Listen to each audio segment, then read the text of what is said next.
Taylor Swift and Travis Kelce have once again found themselves at the center of online conversation, but this time it was not because of a stadium appearance, a concert surprise, or some major public event. Instead, it was a simple night out in London that got people talking. Sometimes the biggest celebrity moments are not the loudest ones. They are not the ones built around massive entrances, choreographed photo opportunities, or official red carpet statements. Sometimes they are quieter than that. Sometimes the moments that stay with people are the ones that feel unforced, natural, and unexpectedly intimate. That is exactly why this latest London sighting has captured so much attention. Taylor and Travis were spotted arriving hand in hand at Gordon Ramsay's Lucky Cat in London, and from the moment the photos surfaced, social media immediately lit up. Reports describe the two of them staying physically close, walking together with an ease that fans instantly noticed. While Taylor wore a striking black lace look with a trench coat and Travis stepped out in a coordinated brown set with patterned shoes and sunglasses.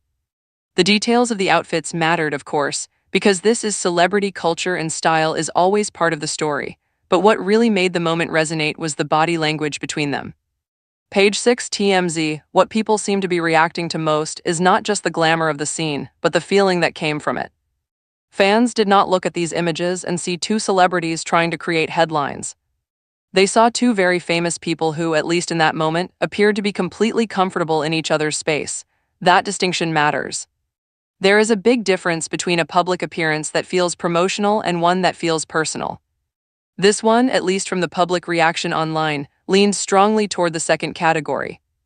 People kept coming back to the same words over and over again: relaxed, genuine, sweet, effortless, real.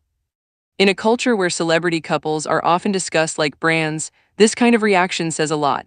It suggests that the appeal of Taylor and Travis as a couple is not just built on star power.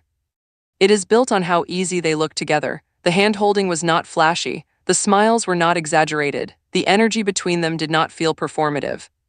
Instead, it gave the impression of two people who simply like being around each other, and that is exactly why fans have been so invested. There is also something important about the setting itself. London, in this context, becomes more than just a backdrop. It adds a mood to the story. It creates distance from the American frenzy that often follows both of them. Taylor Swift is one of the most recognized musicians in the world. Travis Kelce is one of the most recognizable athletes in American football. In the United States, almost any public outing from the two of them instantly becomes a media event. But when they appear together in London, the story takes on a slightly different texture. The atmosphere feels more cinematic, more understated, maybe even a little romantic in the way celebrity culture likes to imagine European nights out. A dinner at a high-profile restaurant in London naturally carries a sense of glamour, but it also feels less tied to the rhythms of their usual worlds. They are not at a Chiefs game. They are not backstage at a sold-out tour stop. They are not positioned in relation to a performance or a sporting moment. They are just out for the evening, and that shift is part of why the images landed so strongly. The public is endlessly fascinated by celebrity couples, but not every famous pairing becomes this compelling. The difference usually comes down to chemistry and narrative. People are drawn to stories, and Taylor Swift and Travis Kelce offer a story that is easy to follow and easy to talk about. On one side, you have a global music icon whose every move has been analyzed for years, from her lyrics to her friendships to her fashion choices. On the other side, you have a championship-winning athlete with charisma, confidence, and a public persona that feels both polished and approachable. Together, they create an unusual blend of worlds. Music and sports do not always overlap in ways that feel organic, but in this case, the contrast seems to help the relationship stand out. Fans are not just watching two celebrities date. They are watching two massive cultural spheres collide in a way that somehow still feels surprisingly down to earth. That is one reason moments like this dinner outing feel bigger than they probably are in real life. For Taylor and Travis, it may have simply been a date night. For the public, it becomes evidence. Evidence that they are still strong, evidence that they are enjoying each other, evidence that the relationship has rhythm and consistency. Every new appearance is treated almost like another chapter in a series people are following in real time. Did they look happy? Did they stay close? Did they seem comfortable? Were they interacting naturally? Fans and commentators pick apart tiny visual details because those details have become a kind of shorthand for understanding celebrity relationships. In ordinary life, no one would look twice at a couple holding hands outside a restaurant. But when the couple is Taylor Swift and Travis Kelce, Every gesture becomes meaningful to people who are eager to read the emotional tone of the relationship. And in this particular case, the emotional tone seemed to be the whole story. Taylor's look was dramatic and elegant, the kind of outfit that naturally draws attention. Reports described her wearing a lacy black ensemble, styled with black heels, a leather trench coat, her signature red lip, and her hair pinned up in an updo. Travis, meanwhile, wore a brown two-piece outfit and finished the look with plaid or checkered slip-on shoes and dark sunglasses. Those details made the photos visually memorable, but the styling almost worked as a frame around the real point. They seemed connected the entire night. Their closeness was the center of the story, not just the clothes. In many celebrity photo sets, the body language feels secondary to the fashion. Here it felt like the opposite. Fans certainly noticed the outfits, but they kept returning to the same emotional read. This looked genuine. Page 6 TMZ, that idea of genuineness is powerful, especially in an era where audiences are more suspicious than ever. Celebrity culture today is defined by overexposure and skepticism at the same time. People consume a huge amount of celebrity content, but they are also constantly questioning it. Is this relationship real? Is this staged? Is this PR? Is this appearance strategic? Those questions hover over almost every public couple. The reason Taylor and Travis keep cutting through that noise is because, fair or not, many fans believe their dynamic looks emotionally believable. They do not always appear polished in the same way as old-school Hollywood couples. There is something a little looser, a little warmer, a little less rigid about their energy in public. That does not mean the cameras are irrelevant. Of course they know they are being watched. Of course they understand that every appearance will be discussed. But even within that reality, people still make judgments about what feels authentic, and this outing clearly triggered that response. Another reason this moment hit so hard is because it arrived after several other London appearances that had already put attention on them. According to reports, this dinner followed another night out in which they were seen leaving the Harold Pinter Theatre after watching Sadie Sink perform in Romeo and Juliet. They were also reportedly seen leaving Gymkhana, another London hotspot, and were described as holding hands there as well, so this was not just one isolated image. It was part of a short run of sightings that collectively created a pattern, and once the public starts seeing a pattern, the conversation shifts. It is no longer just look, they went out. It becomes they seem settled, they seem happy, they seem consistent, and they keep choosing to be close even while being watched. Repetition changes how people interpret celebrity relationships. One sighting can be dismissed as random. Several in a row start to feel like confirmation of a deeper dynamic. Page 6 TMZ, this is where the fascination becomes bigger than the date itself. Fans are not just reacting to one dinner in London. They are reacting to a broader emotional narrative they have built around the couple.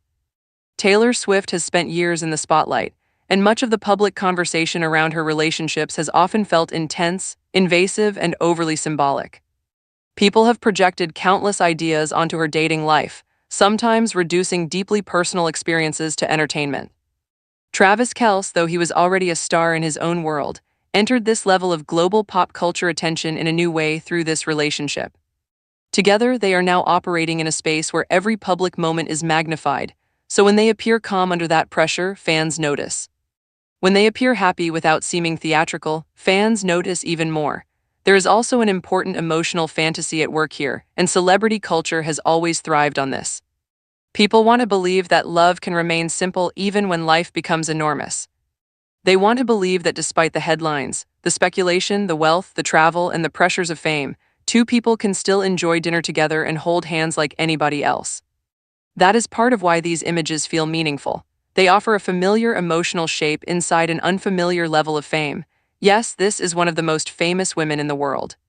Yes, this is one of the most famous football players on the planet. But in the photos, they are doing something ordinary. They are walking together. They are staying close. They are sharing a night out.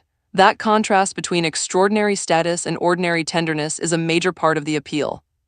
It is also worth noticing the difference between spectacle and steadiness. Many viral celebrity moments are built on surprise. A shocking quote, a dramatic red carpet interaction, a breakup rumor, a grand romantic gesture, or some kind of public reveal. But what makes Taylor and Travis interesting right now is not necessarily spectacle. It is consistency. People feel like every time they are seen together, the same emotional qualities come through.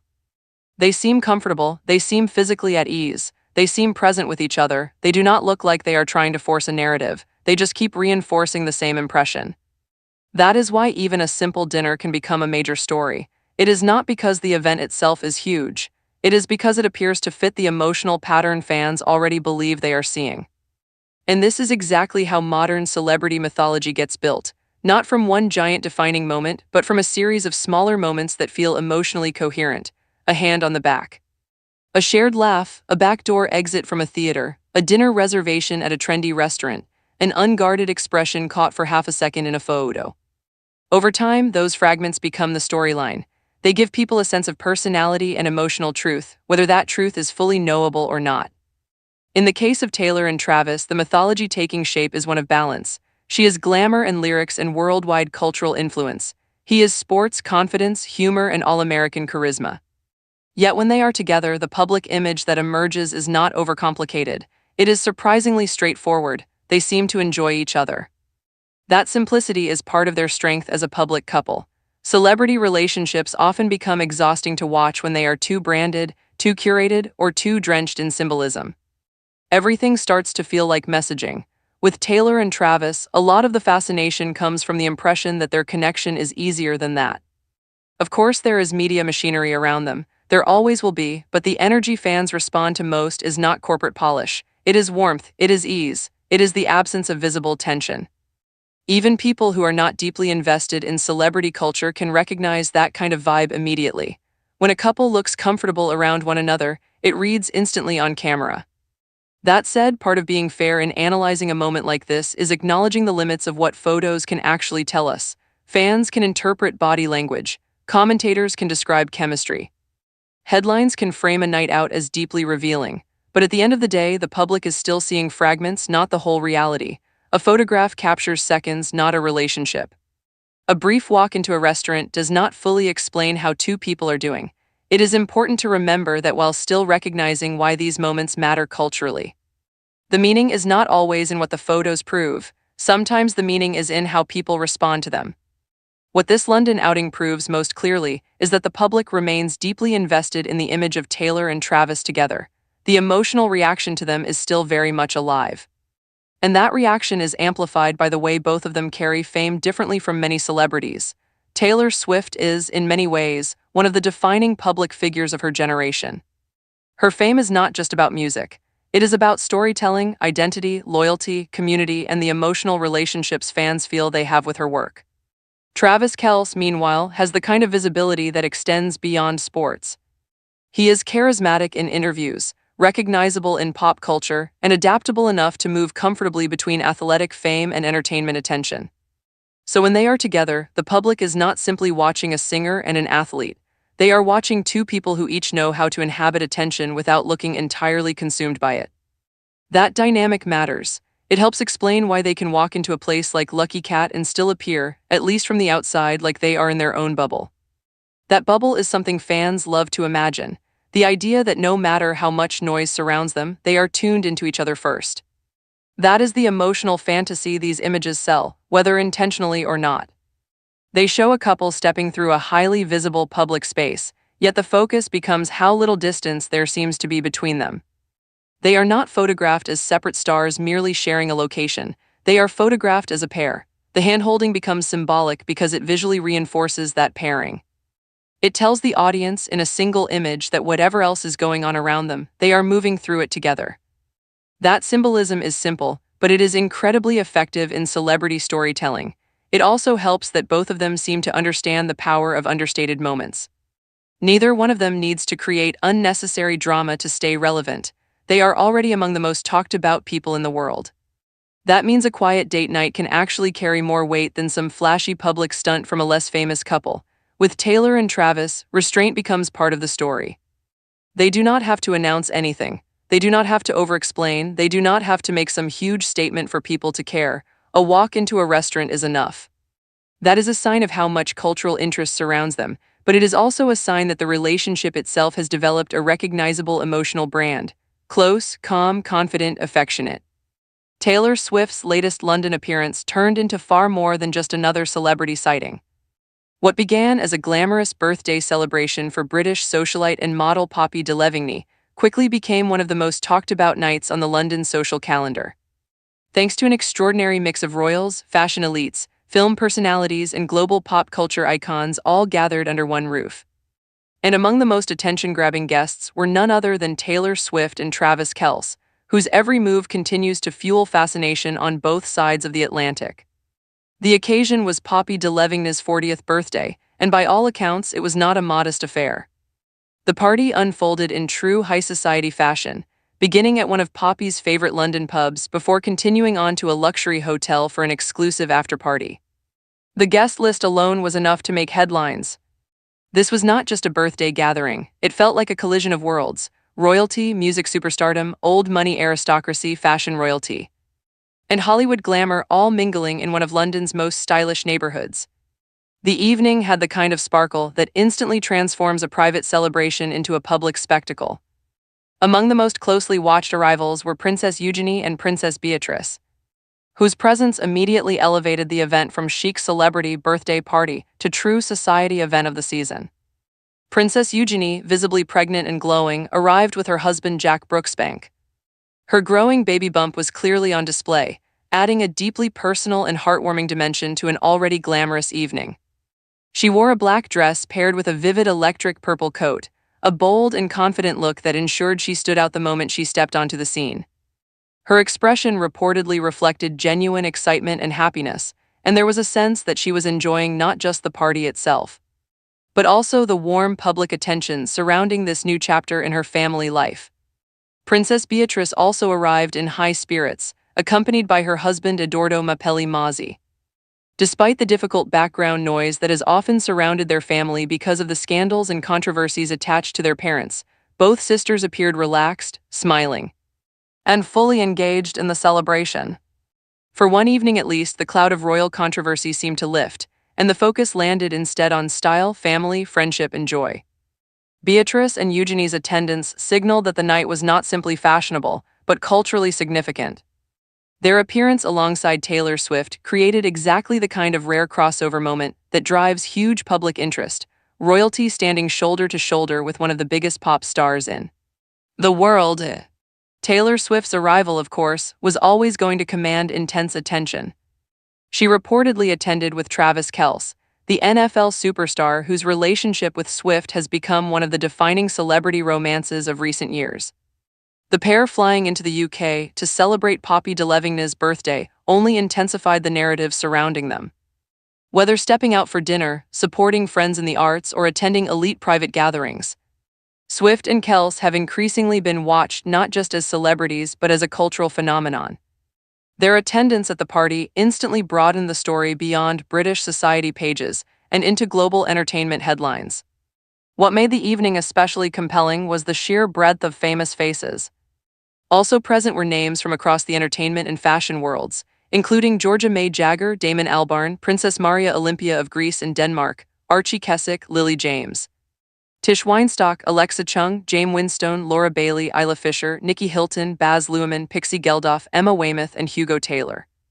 Poppy DeLevigne herself, who had turned 40 just days earlier, was also supported by her famous sister Cara DeLevigne and members of their stylish, well-connected family.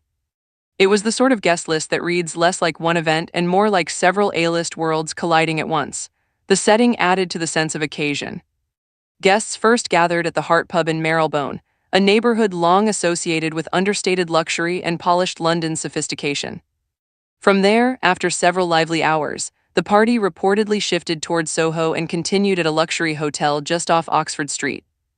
That transition from favorite local pub to more exclusive after-hours venue gave the celebration a kind of cinematic rhythm. It started with intimate charm and evolved into all-out celebrity nightlife. And with royals mingling alongside chart toppers and fashion insiders, the atmosphere was exactly the kind of decadent London glamour people imagine when they think of the city's elite social scene. It's easy to see why some are calling it one of the hottest celebrity parties of the year. Not only did it deliver on star power, but it also carried several parallel narratives that made it irresistible to tabloids and fans alike.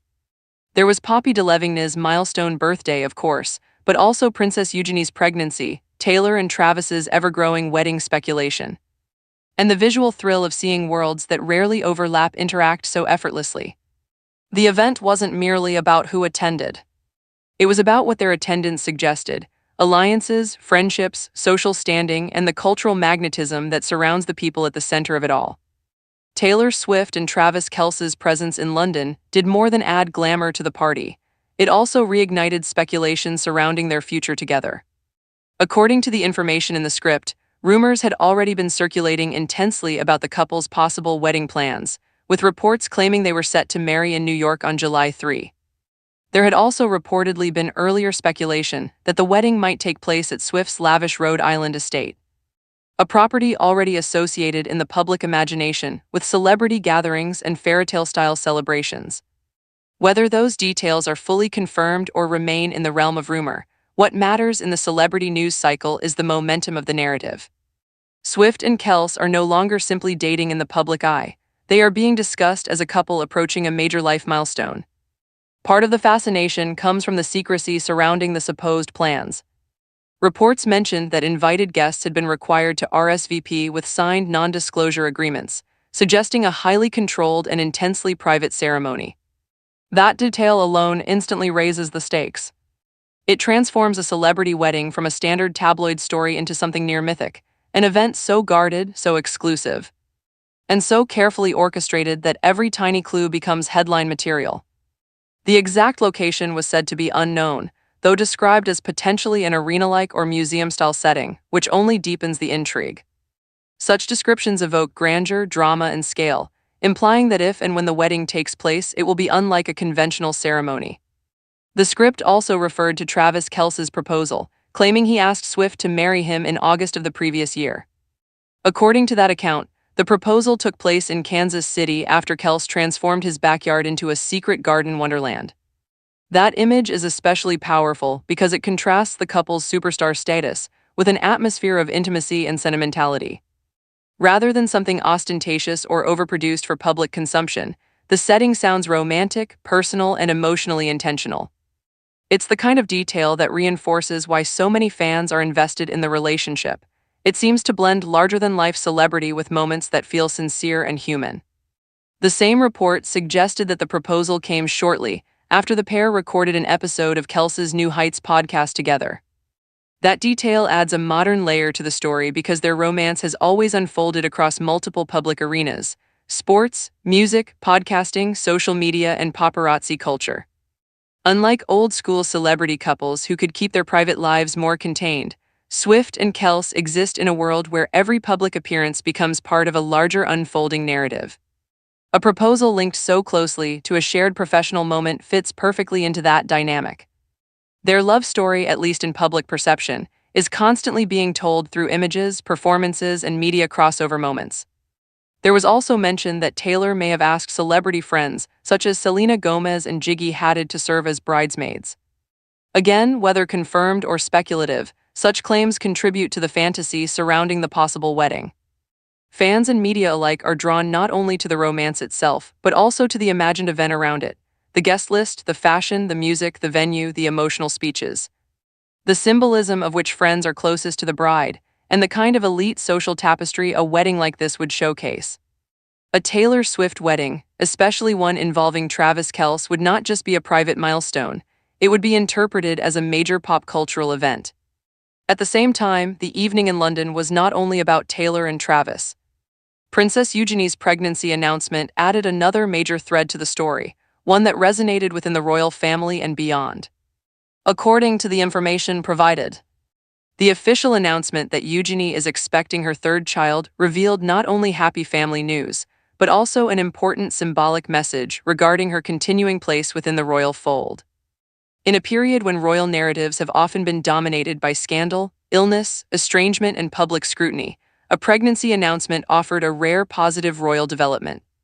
It was family news uncomplicated by conflict, and the fact that it was shared in an official way gave it particular significance.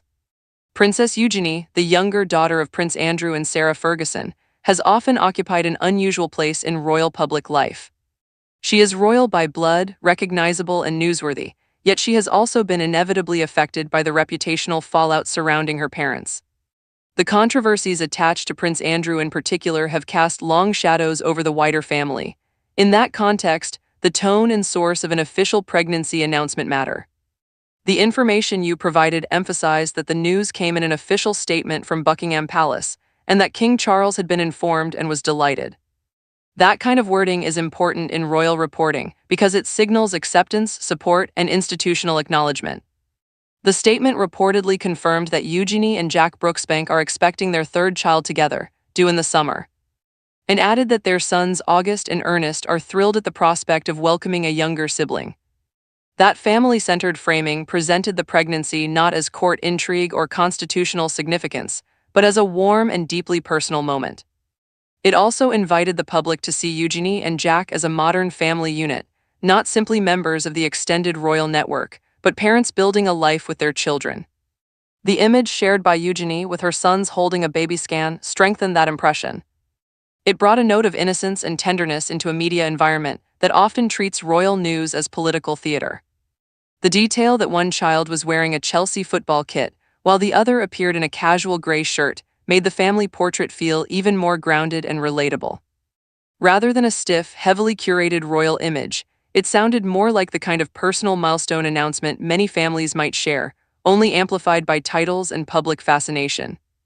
Eugenie's caption referencing Baby Brooksbank due 2026, paired with heart emojis and a baby symbol, reportedly added a social media informality that made the announcement feel affectionate rather than ceremonial.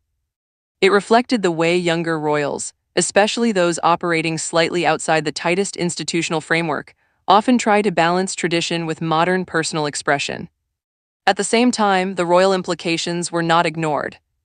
The script noted that Eugenie remains in the line of succession and that her unborn child would affect that order slightly, pushing Prince Edward further down. For royal watchers, such details are always of interest because they remind audiences that even private family announcements have constitutional echoes. Still, the larger takeaway was more emotional than procedural. The news offered a rare moment of uncomplicated happiness for a branch of the family so often forced into defensive headlines. It suggested that Eugenie, despite the burdens associated with her parents' public standing, would not be personally sidelined or punished.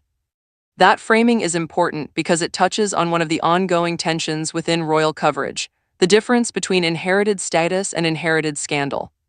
Princess Eugenie has never been able to fully detach her public identity from that of Prince Andrew and Sarah Ferguson. Yet stories like this one allow the public to view her on her own terms, as a wife, a mother, a daughter, a niece to the king, and a royal figure who still appears to enjoy institutional warmth. Her appearance at Poppy de Levigne's party, visibly pregnant and smiling, reinforced that idea. In one sense, she was participating in the glamorous, high-profile celebrity world of London nightlife. In another, she embodied something quieter and more personal, a woman confidently carrying happy family news in full public view. And then there was the other side of Taylor Swift and Travis Kelce's London trip, which revealed that their visit was not only social but also supportive. According to the script, the couple also attended a London theatre performance of Romeo and Juliet starring Sadie Sink. That outing added a more intimate and artistically meaningful layer to their time in the city. Instead of simply being seen at parties, the pair were also showing up for someone with whom Swift shares real creative history. Sadie Sink is not just another celebrity acquaintance. She is directly tied to one of Swift's most acclaimed visual storytelling projects.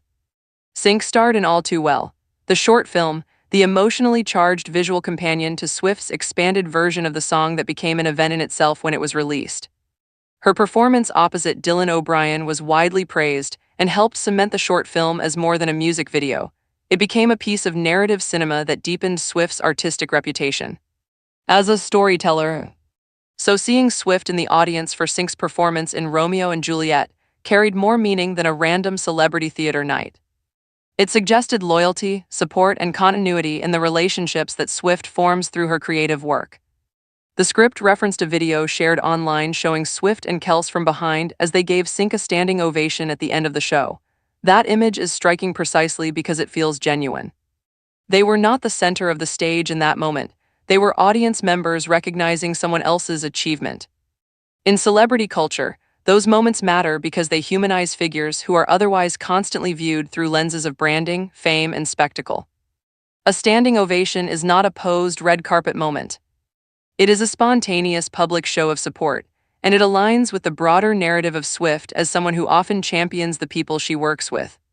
The production itself, directed by Robert Icke, was described as a reimagined version of Shakespeare's tragedy, a timeless tale of love and innocence, staged in an electrifying and contemporary way for a limited West End run. That context matters because it frames Sync's performance as a serious theatrical endeavor, not simply a celebrity vanity project. Swift showing up for it suggested respect for the craft and for Sync's evolution as an actress. It also provided another reason why London, for Swift, was not just a stopover or a backdrop for glamorous paparazzi images. It was a place where her personal, artistic, and social worlds intersected. Sadie Sink herself has previously spoken warmly about Taylor Swift, and the script included comments that make their connection feel especially meaningful. Sink described Swift as having been a huge part of her life, even before they worked together, explaining that she often used Swift's songs as emotional tools when preparing for roles. That insight is revealing because it shows how Swift's music functions not only as entertainment, but also as emotional language for other artists. For an actress to say that Swift's songs helped her access character and feeling speaks to the narrative richness of the music itself. It also helps explain why Sync was such a fitting choice for All Too Well. She wasn't just acting out a script, she was entering a creative universe she had already felt connected to. When Sync said it was surreal that Swift somehow recognized in her the ability to understand the song and the story being told, it added another layer of mutual artistic respect. Swift did not simply cast a famous face. She seems to have chosen someone she felt could emotionally inhabit the themes of heartbreak, memory, vulnerability, and transformation. And Sync's later admission that, at the time, she had never actually experienced a love or breakup of that intensity only makes her performance more impressive. It meant she was translating emotional truth through artistic sensitivity rather than personal biography. That kind of collaboration deepens the narrative around Swift as a creator who sees potential in others, and around Sync as a performer capable of carrying emotional material beyond her years. Earlier that same Thursday, Swift and Kelce were also photographed leaving Gymkhana alongside British cinematographer Rena Yang, another key collaborator in Swift's creative orbit. Yang has worked with Swift on multiple projects, including All Too Well, which further reinforces the idea that the London trip was partly about reconnecting with creative allies. The photos reportedly showed Swift holding Kelce's hand as the pair left the restaurant and headed to a waiting car, both dressed in dark blue blazers. The visual is classic modern power couple imagery, coordinated without looking forced, elegant without appearing stiff, affectionate without overplaying it. Those kinds of images circulate so widely because they feed multiple audience desires at once: romance, fashion, celebrity access, and the fantasy of witnessing private connection in public. Their synchronized style matters more than it may seem. Fashion in celebrity culture is never just fashion. It communicates mood, seriousness, confidence, and the nature of a relationship. Matching in dark blue blazers created a sense of alignment and sophistication. It suggested a couple moving in step, comfortable in each other's company, and settled enough to project ease. When layered against swirling wedding rumors, even a detail like that takes on symbolic weight. Public appearances become interpreted as clues. Are they dressing like a united front? Are they meeting with close collaborators? Are they spending time in intimate, cultured settings as well as at glamorous parties? Every image becomes part of the larger story being built around them. The London appearances also took on extra significance because of a comment Kelce had reportedly made on the New Heights podcast. During a conversation with golf star Rory McIlroy, the atmosphere of the Masters Champions dinner was compared to the emotional feeling of sitting at one's wedding surrounded by people from different parts of life. Rory's observation was that few occasions bring together childhood history, personal memories, and present success in quite the same way. Kelce's reaction, according to the script, was a grin and the words, "I can't wait." For celebrity audiences, a line like that is irresistible. Even if it is delivered casually or playfully, it immediately becomes evidence in the ongoing narrative about wedding plans. That is one of the fascinating aspects of celebrity culture at this level. The boundary between confirmed information and emotionally resonant suggestion becomes very thin. A smile, a phrase, a coordinated outfit, a trip to London, attendance at a friend's birthday, support at a theater performance, all of it gets woven into a broader myth about where the relationship stands. Taylor Swift and Travis Kelce occupy a unique space because they are each famous in their own right and also represent worlds that do not usually overlap so completely. She is a music icon with a deeply devoted global audience, He is a sports star with charisma, mainstream appeal, and a high-profile media presence. Together, they generate a kind of cross-industry excitement that few couples can match. That is why even a birthday party in London becomes such rich material. It is not just Taylor attended a party. It becomes Taylor with Travis in the same room as British royals, under the roof of one of London's best-connected socialites. During a trip that also includes a theater outing to support a former collaborator, a dinner with a cinematographer friend, and renewed wedding speculations sparked by comments, sightings, and rumor. The story gains shape because each separate event seems to reinforce the others. A simple appearance becomes a chapter in a much larger public narrative. The royal angle intensifies that even more. Seeing Taylor Swift socializing in the same orbit as Princess Eugenie and Princess Beatrice creates the kind of image tabloids adore because it merges fantasy categories.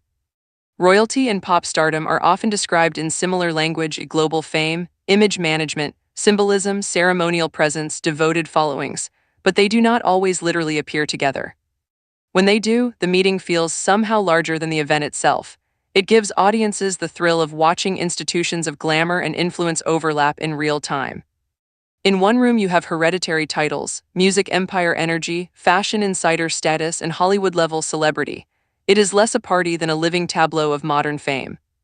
Poppy de Levigny, as host, was in many ways the perfect figure to bring all these worlds together. She belongs naturally to British fashion society, moves comfortably through aristocratic and celebrity spaces, and has the kind of long-standing social capital that allows a guest list like this to feel believable rather than artificially assembled. Her milestone birthday therefore became more than a personal celebration. It became a showcase of her world, a world where supermodels, royals, musicians, directors, actresses, heiresses, and social fixtures can all plausibly cross paths. That social fluency is part of what made the evening so magnetic. Cara Delevingne's presence also deepened the family dimension of the event.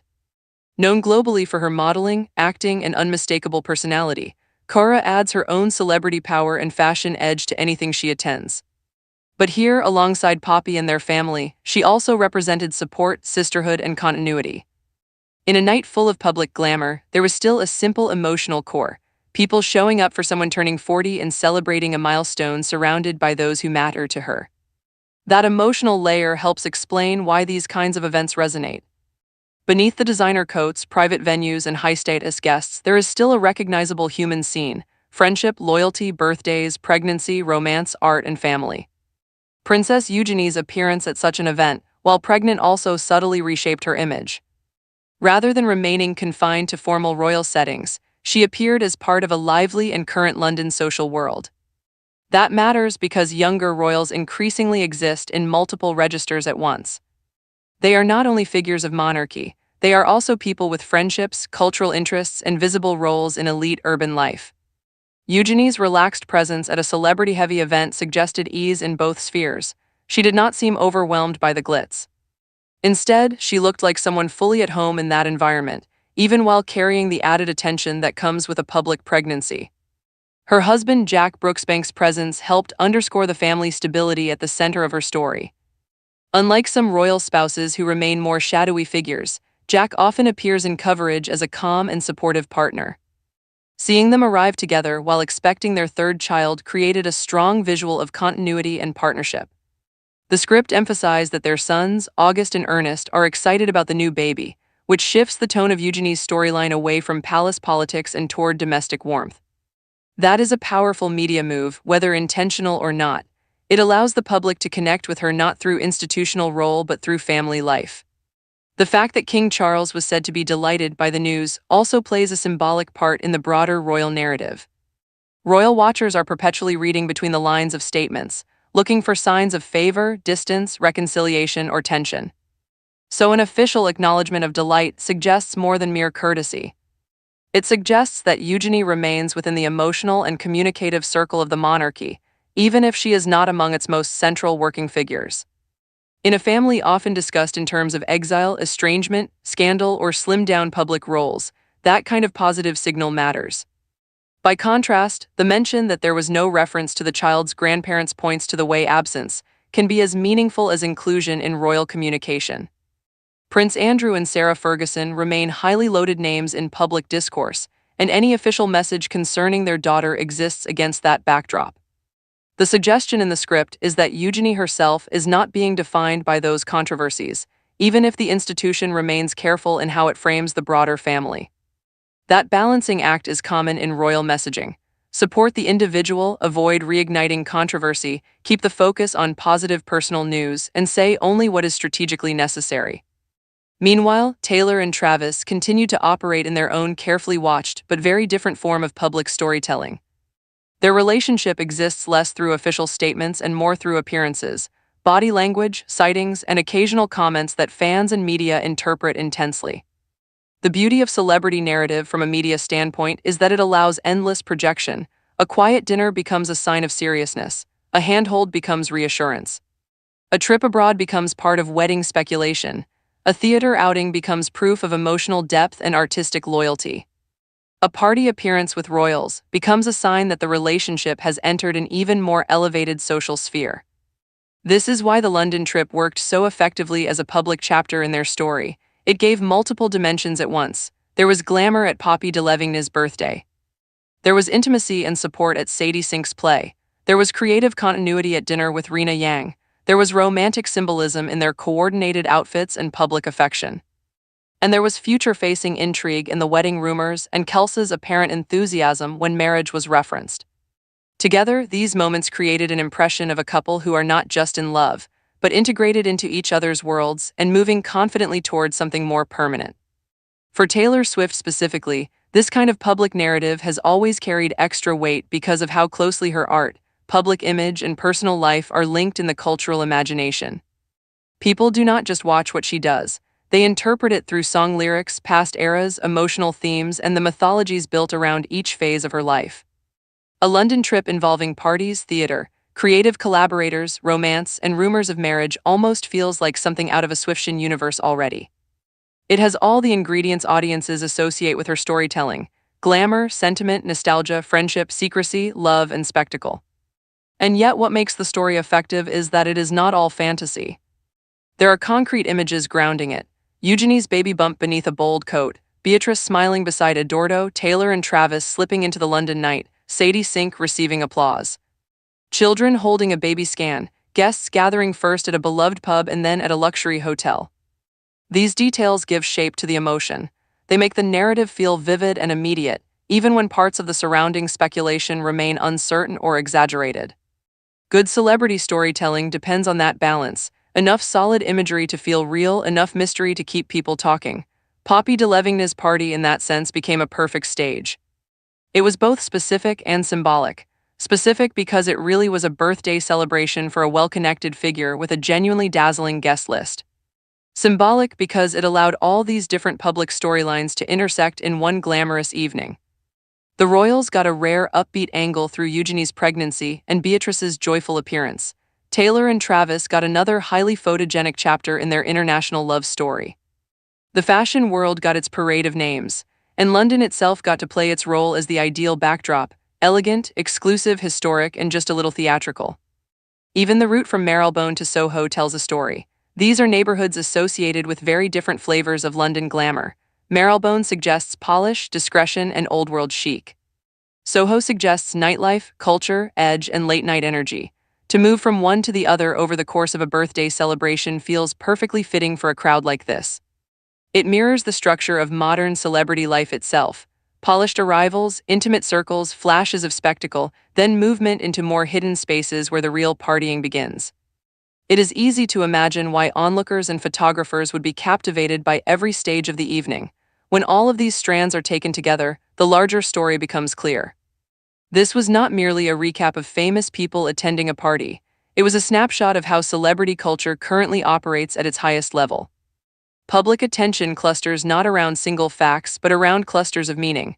A pregnancy announcement becomes a royal rehabilitation signal. A party appearance becomes relationship evidence. A theater visit becomes proof of loyalty and artistic connection. A podcast remark becomes a wedding clue. A birthday becomes a platform where entire worlds of influence can be seen brushing against each other. That is also why people continue to watch Taylor Swift so closely. She moves through these moments in a way that makes them feel culturally bigger than they might otherwise be. Her presence changes the scale of a story. Add Travis Kelce and the story broadens again. Add royal sisters and it becomes international social spectacle. Add speculation about a wedding, an engagement story, possible celebrity bridesmaids, and a standing ovation for a former collaborator, and suddenly the narrative becomes almost serialized. Like a chapter-by-chapter unfolding of a modern fairy tale shaped by celebrity media. Princess Eugenie's pregnancy news offers a parallel but distinct emotional track. Where Taylor and Travis's story is saturated with romance, glamour, and anticipation, Eugenie's centers on family expansion, resilience, and quiet symbolic acceptance within a royal institution that has often seemed unforgiving. Her public smile, her children's excitement, the official statement, and the stylish confidence with which she entered such a high-profile party all combined to create a compelling portrait of a woman stepping into a happy new season. That is why her appearance mattered so much. She was not just present, she embodied one of the most positive developments in royal reporting at that moment. Beatrice's presence alongside her sister also reinforced the enduring bond between them. Whatever storms swirl around the broader family, the two sisters often present a united and grounded front. Seeing them together at an event that blended pleasure, prestige, and public attention reminded audiences that beneath titles and headlines are real sibling relationships shaped by shared history. In a media environment that often isolates royal figures into individual narratives, these moments of visible solidarity carry weight. In the end, what makes this entire story so compelling is not simply the fame of the people involved. It is the emotional layering. There is celebration in Poppy's 40th. There is expectancy in Eugenie's pregnancy.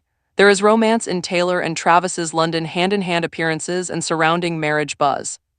There is artistic support in the standing ovation for Sadie Sink. There is family tenderness in the baby scan photo. There is social spectacle in the guest list and after-party route. And there is the ever-present thrill of proximity.